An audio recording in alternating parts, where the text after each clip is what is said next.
Hi, I'm Alicia. And I'm Robin, and you're listening to Bowel Moments, the podcast sharing real talk about the realities of IBD. Served on the rocks. This week we talked to Abigail von Hoos. Abigail was diagnosed with ulcerative colitis, and we go on her wild ride of living with ulcerative colitis without really knowing what she was suffering with and trying to find a treatment option while cycling through many, many doctors and not getting great care. This eventually led her to start this specific carbohydrate diet. And since Abigail is a chef, this was a great challenge for her to take on. And she started creating recipes and decided to share it on a blog called Abigail Marie, Chef with IBD. So we talked to her about her blog. We talked to her about creating recipes. We talked to her about her work with nutrition therapy for inflammatory bowel disease and so much more. And we even share some of her favorite recipes in our show notes. Enjoy. Cheers. Hi, everybody. Welcome to Bowel Moments. This is Robin. Hey, guys. This is Alicia, and we are so excited to be joined by Abigail van Hoos. Abigail, welcome to the show. Hi. Thanks so much for having me. We are so excited to hear your story in just a second. But very first unprofessional question for you is, what are you drinking? I am drinking some hot peppermint tea right now with some honey. Yeah, it's a little chilly here in North Carolina. Well, I happen to love peppermint tea with honey, so I approve. Robin, what are you drinking? I am also drinking tea. I am drinking a lovely ginger and lemon tea. Oh, another good choice. Yes. I'm also drinking ginger. However, yours has alcohol in it? Oh, no, that's the one I just drank. I just drank an orange ginger sparkling water. But I said on another recording that we're not sponsored by Topo Chico. We just happen to be big, giant fans. And They came out with a whole line of like flavored sparkling waters that are like kind of fancier than their typical ones. So the orange ginger one is one. And then they have another one that's lime and mint. And so I made myself a drink with it. I'm drinking a ranch water with lime and mint sparkling water. So I don't know if it's still a ranch water. But anyway, so yes, that's my drink tonight. Appropriate with the American flag representing Texas and your ranch water. I was like, isn't Topo Chico from Mexico? Is it? I don't know. I'm pretty sure it is Mexican. Topo Chico is Mexican sparkling water. I need a drink Mexico ranch water, I believe, was invented in Texas. It's good. I'm a fan. Abigail, we're so happy you're on the show. Thank you for joining us. Thanks for having me. I'm excited to be here. Next question for you is, what is your IBD story? What brings you into our community? Yeah, so when I was 21 in 2014, I was actually in a really bad car accident and got hit head on by a tow truck that came over into my lane. And when the paramedics pulled me out of the car, I was like holding my side and was like, my left side, and was like, it really hurts here. And they were like, well, that's right where your spleen is. Like, maybe it exploded. Let's get you to the hospital and see what's going on. And so they get me to the hospital and my spleen is fine. I ended up breaking my hand and sprained my ankle, and they're like, go home, you'll feel better soon. And about a week after that, I started having pain in that same spot in my abdomen. And then I noticed that there was blood in my stool, which I was really freaked out about. And I was like, something is definitely wrong. So I went to my primary care doctor and they referred me to a gastroenterologist, and I got an appointment in a couple of weeks with them. And then they said that they would like to do a colonoscopy. And so about 2 weeks later, after that, we did the colonoscopy and it came back moderate severe left-sided ulcerative colitis. And they think that the stress of just the accident is kind of what brought it out. It could have maybe delayed a little bit longer, but who's to say? They don't really know. So that was kind of the beginning of my diagnosis. I remember asking in that appointment, is there anything that I can eat or like anything I shouldn't eat? And I was told, diet doesn't matter. Here's your handout on what ulcerative colitis is. Take your medication that we're giving you, which they gave me prednisone for the flare, and then they gave me mesalamine pills to start with. And she said, take your medicine and just continue to live your life like normal. So I had never heard of ulcerative colitis or IBD or Crohn's. I had no idea what it was. I was told diet doesn't matter and given this little handout pamphlet about what it is and kind of just set out into the world. The prednisone did help the flare, And I continued to take the mesalamine for several years up until 2019. But I did take it in a few different forms, and I just kind of continued to live my life. I was 21 at the time of diagnosis, and wanted to go party and have fun and, did all those things in college and didn't really realize that that was not helping my IBD, and kind of was able to manage. I would have maybe 3 or 4 flares a year, and they would just give me the prednisone, and then I would get better, and then, just kind of go back to how I was. So I just kind of was like, well, I guess I'll just be sick sometimes. That just seems to be how it is. And I just continued like this. I got my culinary arts degree, and then I was going back to get my bachelor's in food service management and was working full time in a restaurant and got promoted to being a sous chef. So then I was working full time and doing school, which is a lot for anybody, and was eating like a lot of fast food and, didn't really have time to cook for myself because I'm working like 60 hours a week and doing school. So I kind of managed like this for a while, but then the flares just kept getting like more severe. I was having to take more prednisone for longer periods of time. We continued to do the mesalamine pills, but also use the enemas and the suppositories. And so I did that for a few years, maybe it's 2017 to 2019. And then in 2018, I went to my doctor and he was like, you're having quite a few flares every year. Remind me what you do again. What do you do for a living? And I was like, well, I'm a chef and this is how much I work. And he was like, I think you need to do something else. He was like, this is too stressful, too many hours. I think maybe you need to look at making some lifestyle changes. And so, I was devastated. Like, I went to culinary school. This is what I wanted to do. I wanted to work in fine dining and maybe have my own restaurant or something, and kind of had to put that on the back burner and ended up taking a job in my minor, which was beverage management. There's a local wine shop here. And so I started working there and then became an assistant manager and was there for 3 years. And, that's more 40 hours, 45 instead of 60. And so that definitely did help. But in 2019, I had the worst flare I'd had and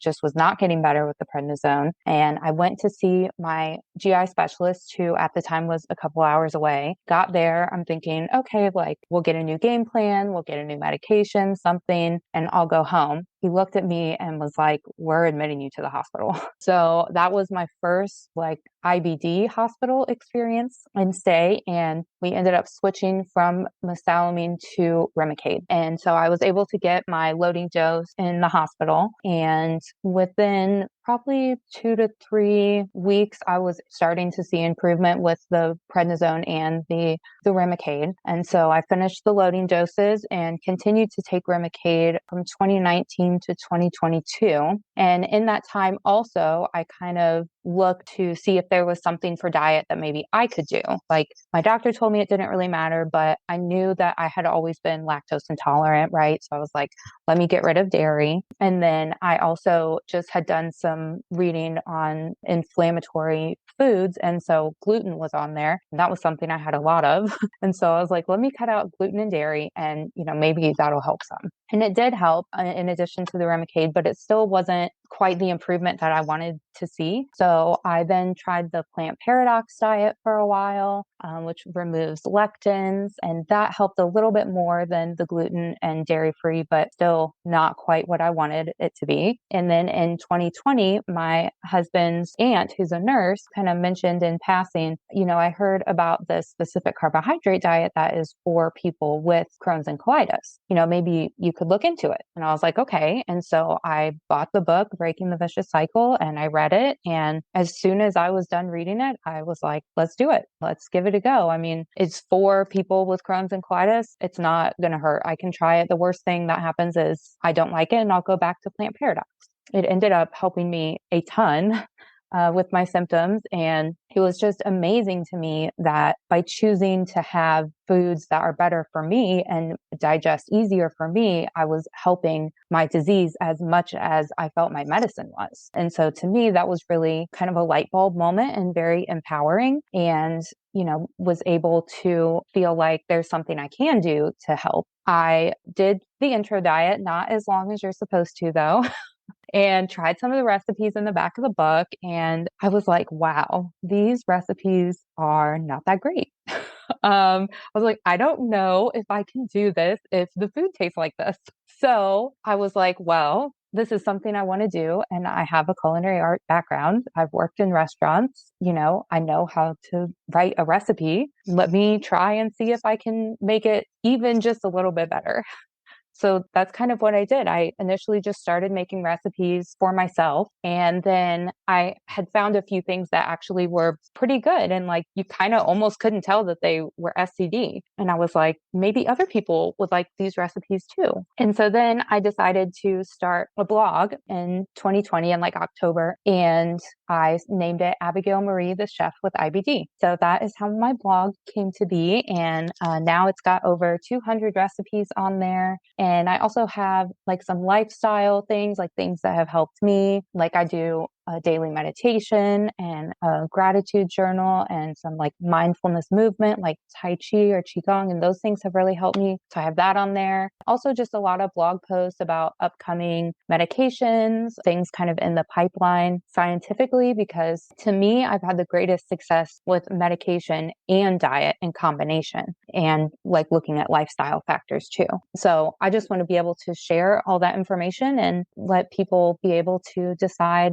what's best for them. So I started my blog and then COVID, of course. So I was working the retail at the wine shop and my doctor was like, you can't really be seeing like 100 to 200 people a day. Like COVID's very new. We're not sure what the long-term things are. You're immune compromised, with the Remicade. I think maybe it would be best if you did something from home for a while. And so I was home like a lot of people for like a year. Tried to do some things online, but my degree really is for cooking. So it was very difficult to find something that I could do from home. But then I started my blog. And then in 2021, I started working at one of the local hospitals doing food service for hospital patients, which definitely was not the caliber of food that I wanted to do. But it was nice to be able to, maybe give that person a little bit of joy. Like maybe that little dessert you're working on is the best part of their day, because hospitals are not a fun place to be. And so I did that for a while. And then in July of 2022, I started having a flare, and it was much more severe and escalated much faster than any other flare that I had had. And we started on the prednisone. Within a week, I was like maxed out at 80 milligrams. They didn't want to prescribe anymore. I was in between GI doctors at the time because my GI had just retired. So my only contact was the nurse practitioner, and she just wasn't comfortable giving me anything else. So I ended up going to the hospital. It ended up being 37-day stay and 3 separate admissions. Between the first and second was 12 hours. I was home, and between the second and third was 24 hours. And it was really rough. I'm so thankful to have my husband and my dad and brother here to help me and help take care of me. And the hospital could not accommodate any food for me for SCD. They just said, we're not going to touch it. So my husband and dad and brother made my food and brought it to me every day. But I was just losing a massive amount of blood, and they were not sure why. We did a flex sig and they said there's severe ulcerations. We can see that. I think all the blood is just coming from the ulcerations. It was kind of like no one knew what to do with me. I was just on the maximum steroids. At one point, they were like, I really think you're facing steroid failure. It doesn't seem that these steroids are doing anything for you, and you're just continuously getting worse. I had lost like 35, 40 pounds in maybe a month and was really, really weak. And when I came home from the hospital, I couldn't walk up the stairs. Like my husband had to carry me. I ended up taking 2 ambulance rides. Also, the last ambulance ride, my dad and my husband had called 911 because I had just passed out in the bathroom on the floor and I was non-responsive. And so they called 911 and they got there. And I remember them taking my blood pressure and then them saying about something like, it's not right, it's not working. And so I'm like, okay, well, the blood pressure cuff doesn't work. Turns out my blood pressure was so low, it could not get a reading. So my heart rate at over 200 and a bottoming out blood pressure. They rushed me to the hospital and immediately gave me a blood transfusion. I ended up having 6 blood transfusions. Like, it was so scary. I didn't know if I was going to be coming home with all of my organs, if I was going to be coming home at all. It was definitely very scary, and I was very close to death, which I kind of didn't realize in the moment. But looking back and looking at the labs and listening to my new GI doctor, it was really scary. I thankfully was able to get a new GI while I was in the hospital, and he suggested, why don't we try Rinvoq? He was like, it really looks like steroid failure. I'll give you 7 days. If we can get your insurance to approve the Rinvoq, you have 7 days. And if you start to get better, then great. If not, we're going to do a complete colectomy. And so, I mean, I was just scared to death. The insurance ended up approving the Rinvoq. I was like, let's give it a try. I know it's new, but I'm my back is up against the wall here. So we ended up doing the Rinvoq. I did a double loading dose. So for 16 weeks, I did the loading dose, and then it ended up helping. I was able to come home. It took me 4 months to recover, like to be able to just walk around by myself and like take care of myself. And it was definitely a long recovery. Also, when I came home, all of my hair fell out. So it was like really just stringy. And I went to my hairdresser and I was like, can you do anything? And she was like, we can buzz it and start over. She was like, that is all that we can do.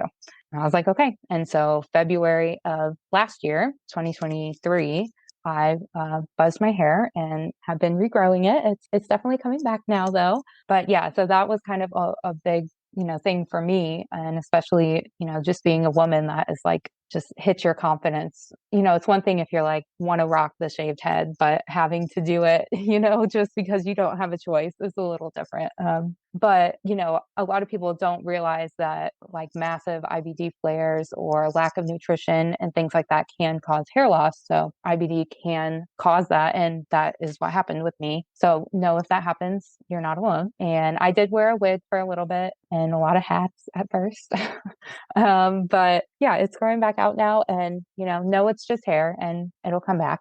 But yeah, so that was kind of something else in my journey that I wanted to share. And then I have been taking the Rinvoq since 2022 and have been doing really well. In early November, I went and got my annual colonoscopy, and everything's looking like histologic remission, which is great. And I'm still doing the SCD. Kind of doing all those things together has really helped kind of give me my life back. And I just want to be able to share that. And I actually started working with nutritional therapy for IBD. They reached out to me last year. I think I've been there for about 8 months now. And it's just an incredible resource. Kim had reached out to me to see if I wanted to volunteer to help them with some of their things. And I just could not believe how in-depth the website is, and with all of the scientific information and the medical advisory board. I was blown away. Like, what an amazing resource. And they have information on SCD. They also have all the different other therapeutic diets for IBD. So it's really a wonderful place to send patients and clinicians if they're interested in using nutritional therapy to help their IBD. It's not one size fits all. You really have to figure out what is best for you.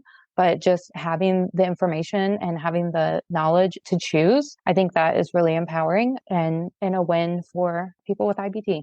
Wow, what a story. This is where I wish that Robin and I used the video because we were both like, wow, oh my gosh. I know, I could see your faces. Yeah, there's a lot there. Yeah. I mean, I always like to throw in disclaimers or do repeats. Anyone who's listening, if you do not see an IBD specialist, which I know we don't all have access to IBD specialists, sometimes we have to see community GIs, sometimes we have to see family doctors. First of all, here's my color commentary. I'm like so floored right now. I can't even believe that in the year of our Lord, 2017, Abigail was getting steroids as much as she was. I just am floored that was the rescue medicine that they went to so often for you. I am like physically nauseous about that for you. Oh, yeah, it was a lot. Like looking back now and knowing, I'm like, why? Like, why? Yeah, it wasn't your choice. So here's my PSA for anyone out there in 2024. If you are seeing a doctor outside of the IBD specialty world, sometimes they call themselves IBDologists, centers of excellence, whatever they want to call themselves. If you are seeing somebody outside of that realm and they want to give you steroids, I say, please, pretty please, with a cherry on top, please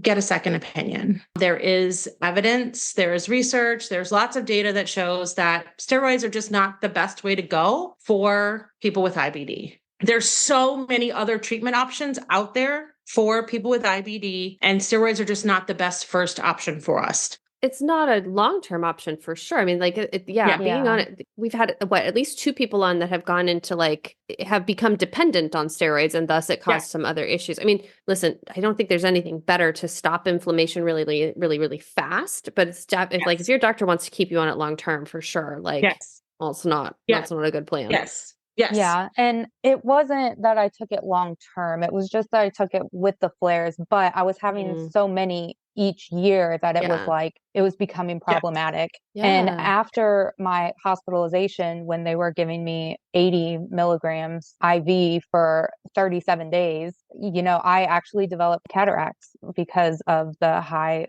steroid usage. I am so sorry that happened to you, Abigail. I'm so sorry that happened to you. Well, thank you. Yeah. And I don't know any better. And of course not. I've had four different GIs now, and the one I have now I like the best. He's amazing.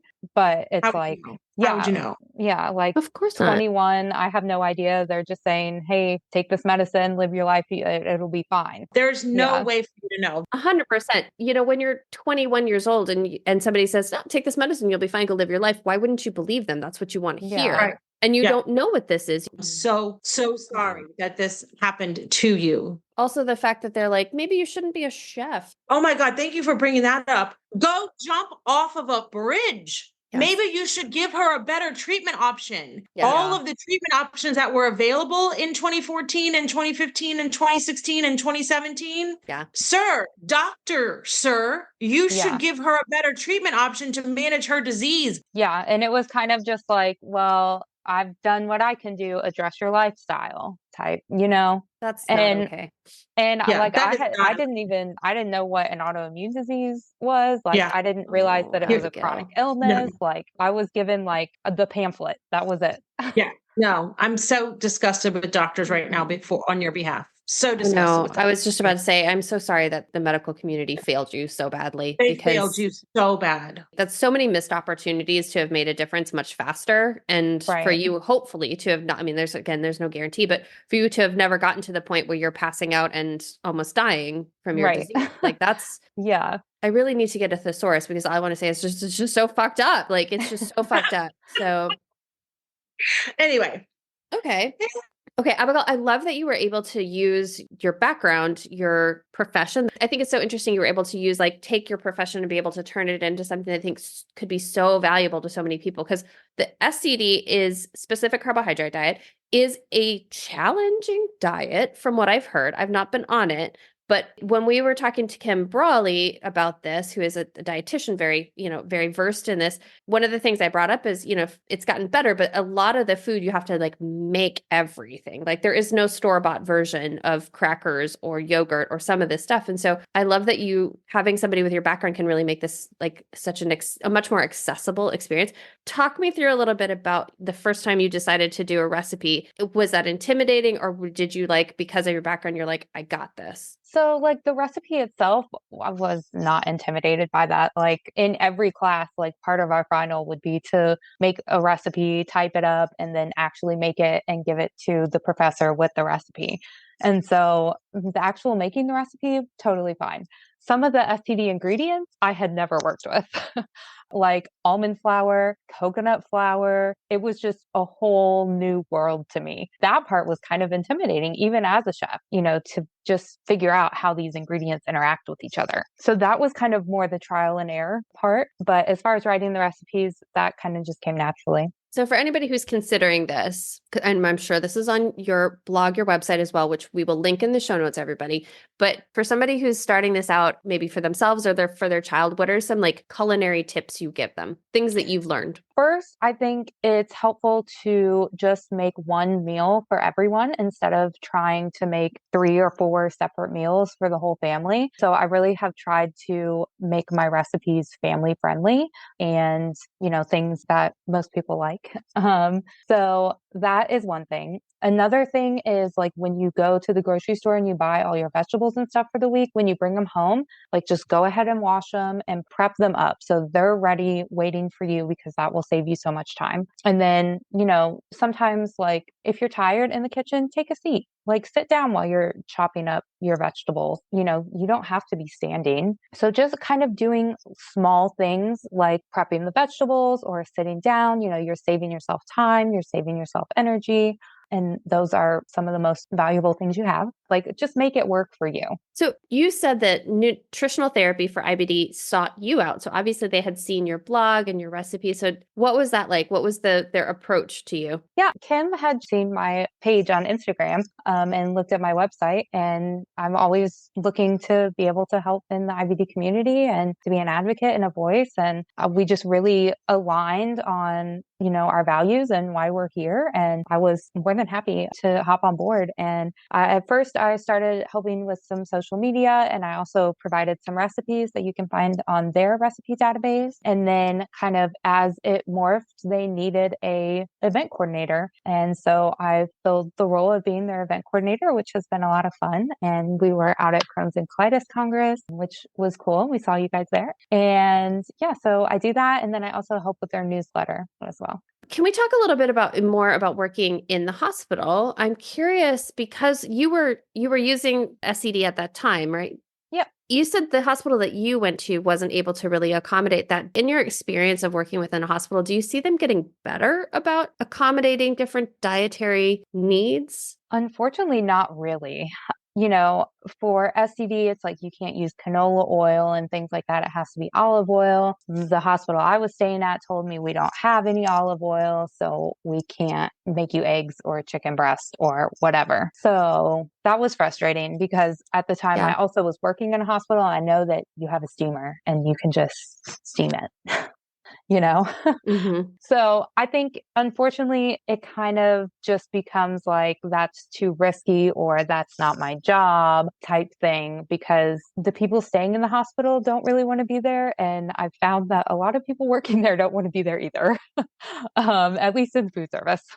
And so, yeah, it's just kind of one of those things. And I was fortunate enough to have, my dad and my husband and my brother bringing me food and taking care of me. Although I really could not eat, I was not really able to eat that much during that stay, but, at least I had the option of something. But yeah, unfortunately, it's just kind of like it falls through the cracks. It's an area that I really wish could be improved. All hospital food service are all contracted out with, particular food service groups. Okay. And so it's really difficult to make any change because there's a lot of red tape. That's really unfortunate because the people who need the highest quality food are in the hospital. Yes. Not getting it. They're not getting it. We haven't gotten on a soapbox about hospital food on our podcast. It's even different, like not in America. It's really like American healthcare food because other countries have actual real food that's not so processed. But it's like the problem is when people are sick, they want comfort food, and American comfort food is not good for you.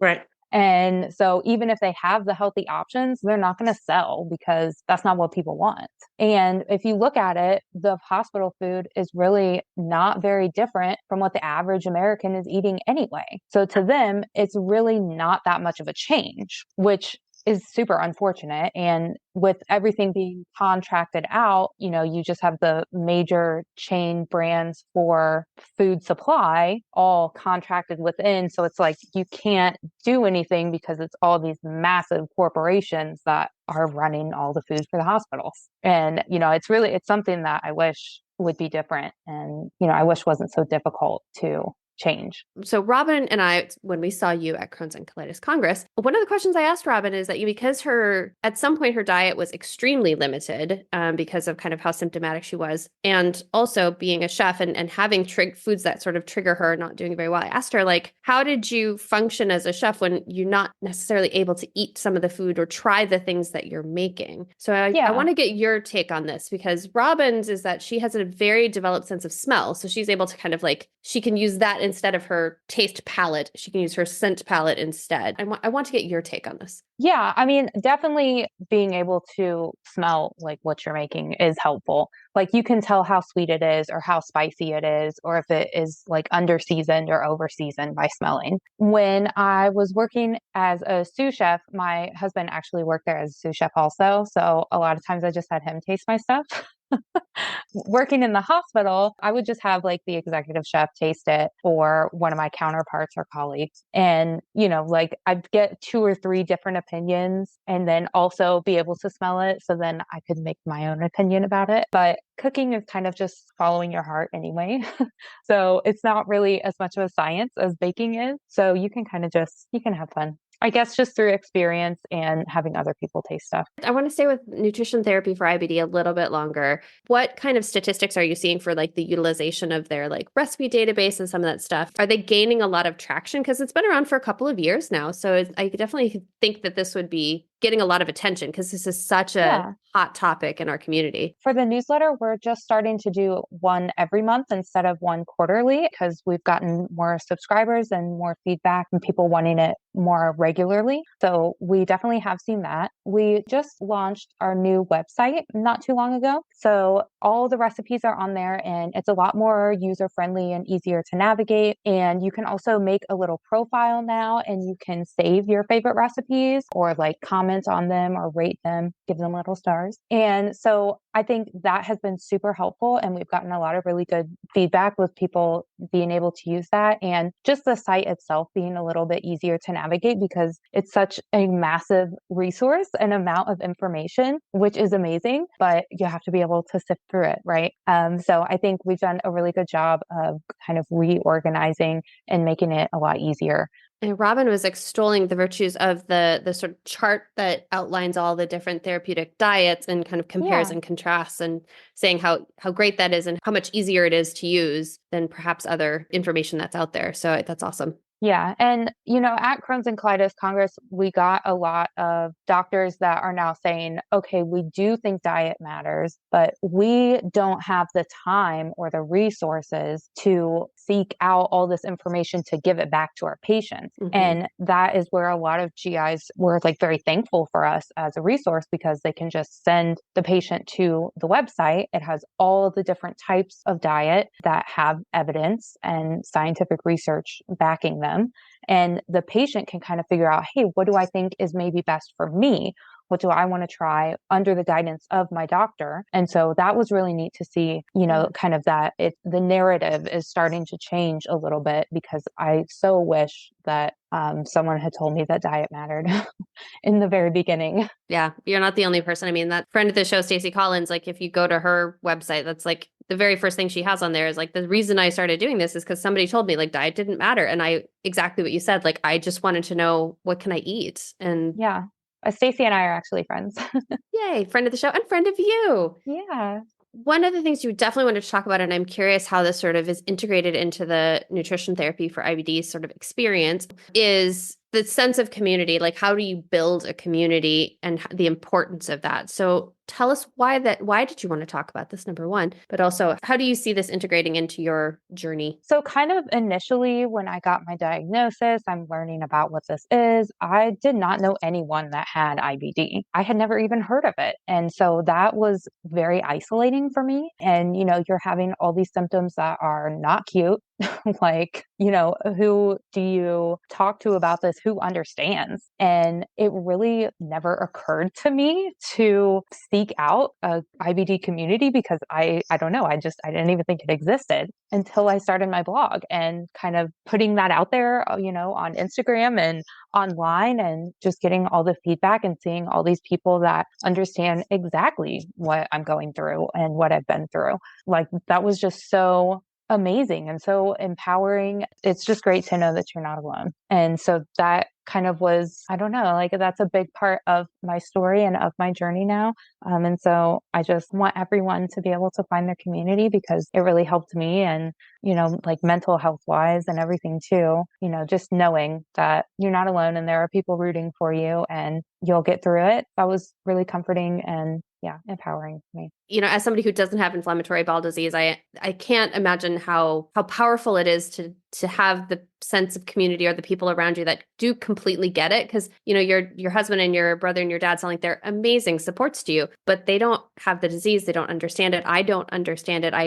Except from what I hear from people. And so, while we can be empathetic, it's not the same at all. So I think that's really important. Yeah. And, nutritional therapy for IBD also is a great resource and great sense of community with everyone that I work with and the other volunteers and all the feedback that we've gotten and everything. So I think it's important and I'm glad to be able to be a part of it. So I'm curious when you started your blog, because one of the things we've joked about with people, and frankly, every episode that we publish the morning that I wake up and it's in my app, it's a little intimidating every single time. And we've been doing this for 117 or 1,000 episodes, it feels like. So I am curious, having now had your blog for a little while, have you had some times where you've published something that you were like a little nervous about? Not really. I did write this one blog post about a study that just posed the question, is ultra processed food something that can impact IBD diagnosis? And I got a lot of very negative pushback on that one. Really? Because people were like, this is dangerous. You're playing the blame game. You're saying this is their fault. And I'm like, whoa, like, let's back up.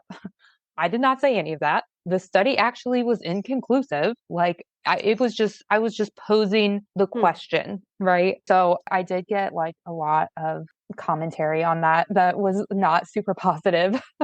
But that's the only time really. Do you think some of it is a misunderstanding of like what that is? Like, because, when you say ultra processed food, I like certainly have an idea of it, but I don't know that I know what it is. Like, I just think like boxed food is probably ultra processed, but is there like, I mean, it's really anything that like, this is not the definition, but this would be my definition. Okay. Like anything that you look at that is food that does not actually look like food, like a donut. Like you do not see that anywhere in nature. You know what I mean? Like there's no donut trees.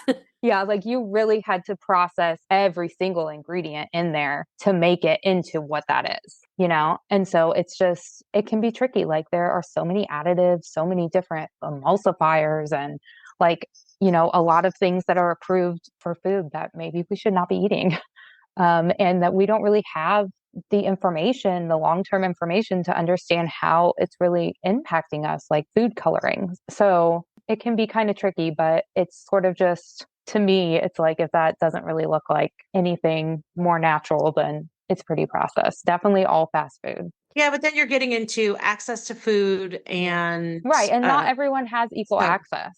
And like that is also a huge issue. And you eat what is affordable. And unfortunately, that's not always what is good for you. Yeah. Or what's available. And that's not always, great either. Cause I think about some of these food deserts with people that are shopping in like a convenience store, essentially, like not a lot of options for you. So that is difficult. And listen, at one point I read that Skittles were banned in Europe because of one of the dyes and I didn't care. I ate all of them. I was like, good, more Skittles for me, Europe.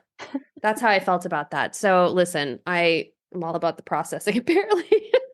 No, I mean, and it definitely has its place. And, like we shouldn't be labeling foods as good and bad. It's, and that's a whole other topic. But, I want to agree with you, but I don't, because I do think that like at some point we are going to learn that there's like you said, there could be something that we're putting into food. Maybe it's not the food itself, but that we're putting into food that is potentially causing harm. I mean, at some point we used to take arsenic because it made our skin look great, like. Right. And it's still like, not good for you. Yeah. We just don't have the data right now. We just don't have it. So I can't objectively call it bad if I don't know that it's bad.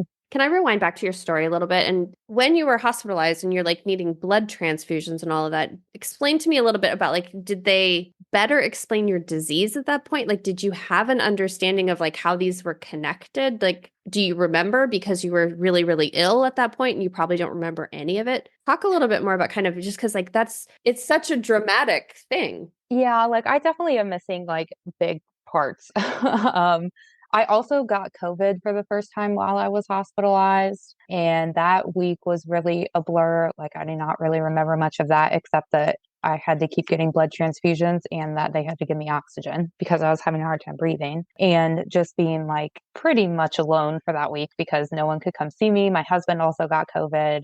Like that was probably one of the roughest parts. Yeah, like I definitely am missing big parts and portions. Like, did they better explain kind of how things were connected at any point? Because, like, again, blood transfusions are not necessarily something that people probably go, oh, yeah, you might need a blood transfusion with a bowel disease. Yeah, it really was because I was losing such a massive amount of blood and so quickly and every day. I had definitely never had a flare that bad. When they initially did the flex stick, they were like, your ulcerations are looking crazy, but I don't really see anything else. Like, we're just going to keep you on the steroids. Eventually, on the third admission, they did a full colonoscopy. And right where my small intestine and my large intestine meet, there was like a huge like gash in it, basically. That's where all the extra blood was coming from and why I was losing so much blood. I can't think of the word that they called it, but they ended up putting 3 clips on that area to try and fuse it back together, basically, so that it could heal. And funny enough, the clips are supposed to be there for I think they said 3 to 6 months, and then they're supposed to fall out by themselves. For my last colonoscopy I got in November, one of the clips is still there. And they're like, oh, surprise, this is still here. And I was like, what are we supposed to do about that? They were like, it's okay, it'll fall out eventually. But yeah, so I had just like a huge gash in the colon itself, and so that is where all the extra blood was coming from, and why it was so painful. But they were able to clip it, and it did heal up. There's some scar tissue kind of all throughout my entire colon because of this last flare, but otherwise they said it's looking pretty good. So they didn't really explain my disease to me any better. They did have me have a consult with surgery to explain what a complete colectomy was to me, but I already knew. But yeah, it was just kind of getting thrown around from GI to GI and the hospital to hospitalists, doctors, and it was just sort of like nobody really knew what to do with me. And it was a lot of hurry up and wait for nothing. And eventually my GI that I have now, he wasn't even taking new patients at the time, but he heard about my case from one of the other gastroenterologists at his practice that would do his rounds at the hospital. And he called me on a Saturday night on his personal time at 9:00 just to introduce himself and say that he was happy to take my case on. And, we're going to find some options. And, no matter if it ends up being a colectomy or not, he would be my new GI, which I was really thankful to have him. And he also had some experience prescribing Rinvoq anyway. And so he knew much more about it than any of the GIs at the hospital. So he's really the reason that we were able to go with Rinvoq. Yeah, he sounds like he was actually keeping up with the research and, being much more understanding of what it was. Yeah. And my guess is probably, and again, I'm don't want to excuse bad behavior because some of this was probably just bad behavior, but I'm assuming because you did cycle through a couple of doctors that everybody probably assumed you'd gotten the education, and that's why. But also, like, you got to kind of ask at least. Yeah, probably. I mean, yeah, it was like each GI specialist would do a week, would do 7 days, and then it would be a new specialist. So I got like, over 37 days, I got a lot of different doctors. It's kind of nice to be able to at least try them out, right? You get a chance to say, well, I like this one better than that one, or, so I mean, I guess unfortunately I just did not really receive good care from almost anyone during that whole time. And they were so understaffed. And so there were just so many people in the hospital. Like there were people in the hallway, like they were out of beds, they were understaffed, they were tired, still end of pandemic. Like it just translated to me not getting the best care, but it wasn't perfect, but they did save my life, Yeah. So. Yep. I'm familiar with that kind of care. And I'm like terrified of needles, and they were drawing so much blood every single day. And it was like, that was really stressful for me. I had a bad experience with a blood draw when I was really little. And ever since then, I get very nauseous and pass out a lot of the time. So There's a lot of needles involved in inflammatory bowel disease, unfortunately. yeah. And then doing the Remicade for several years, every 6 weeks. So that was a lot of needles too, but I'm getting better. We're working through it. I think you kind of have to. I mean, at some point you have to just suck it up and do it, because what are your choices? So I am curious, Abigail, just if now that you're feeling better, you're in a better place, you've created all these new recipes from the specific carbohydrate diet.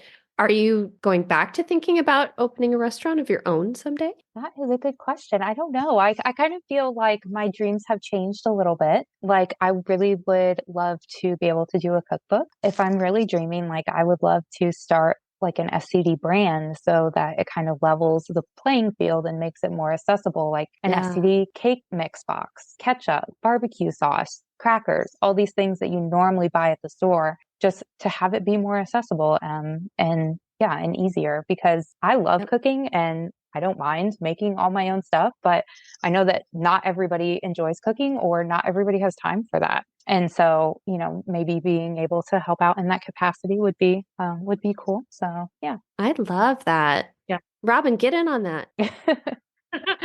You could get in on the ground floor right now. Yes, get on the ground floor. That was going to be my next question. I was going to ask, so what's next for you, Abigail? That was going to be my question. But over the course of this conversation, maybe that's why I've been thinking about, I need to go to your website and start cooking some of your recipes. Yeah, please do. I am going to. Let me know what you think. I welcome feedback of any kind. Do you have a favorite recipe? Like, is there one that you created that you're like, hell yeah, that's amazing? I am like a really big dessert person, so I definitely have a lot of dessert recipes that I've made that I really like. I'm actually working this week on a blondie recipe, and it's pretty great. I'm really happy with it. I also have like a coffee ice cream, dairy-free ice cream, because coffee ice cream was my favorite, like always growing up. And that one is like, it's spot on. So I really like that one too. Yeah, there's a lot of dessert recipes. Like I have a cake, like a cupcake, strawberry cupcake recipe with like vanilla icing. I like that a lot. I'm going to make that into a big cake actually on Sunday for my birthday. Happy birthday. Thanks. I will be trying the recipes. I will be sending you not feedback, but just like, that was delicious. That was delicious. Or even if you're like, hey, I think it'd be better like this, or maybe change this. Like I'm open to whatever. Oh no, it's going to be like the reviews, the notes on like recipe.com, like where they don't even make it like the recipe. Like, oh, I added this and changed that. It was perfect every time. Yeah. And it's like, they basically made a completely different item that I'm gonna be like, I did like this, Abigail. I did it like this. And you're going to say, that's not even my recipe at all. So glad you liked it. That's not my recipe. So first of all, I just want to say that when we spoke the other day and you said, I don't have a complicated story. Well, it's not that complicated. I feel like you undersold. You buried the lead. I mean, maybe just a little bit, Abigail, just a little bit. But now that we know your story, it's been lovely getting to know you better. Thank you so much for coming on the show and sharing so openly with us everything that you went through. I think it's going to be very helpful. We are definitely going to share your recipes with everyone. It's the first time we've really shared recipes on the show, except for maybe Stacy's smoothie recipes. So I'm excited to be able to share recipes with everyone. But it's time for me to ask you our last question. And that is, what is the one thing you want the IBD community to know? I just want them to know that they're not alone. There are so many people that completely understand exactly what you're going through or what you've been through, so don't be afraid to reach out, because there are a lot of people here to support you and cheer you on. Absolutely. That is 100% true. And that's what makes this community so beautiful. It really is so lovely to see how people come together and support each other in this community. So 100% agree. Abigail, it has been such a joy to talk to you. Thank you so much for coming on and sharing it. We really, really appreciate it. And I know people are really going to enjoy getting to know your recipes and your blog and seeing your work at Nutrition Therapy for IBD. So thank you so much. Thank you. Thanks for having me. Thank you, everybody else, for joining us. And cheers. Cheers, everybody. Cheers. Hi, this is Abigail. If you enjoyed this episode, please rate, review, subscribe, and share it with your friends.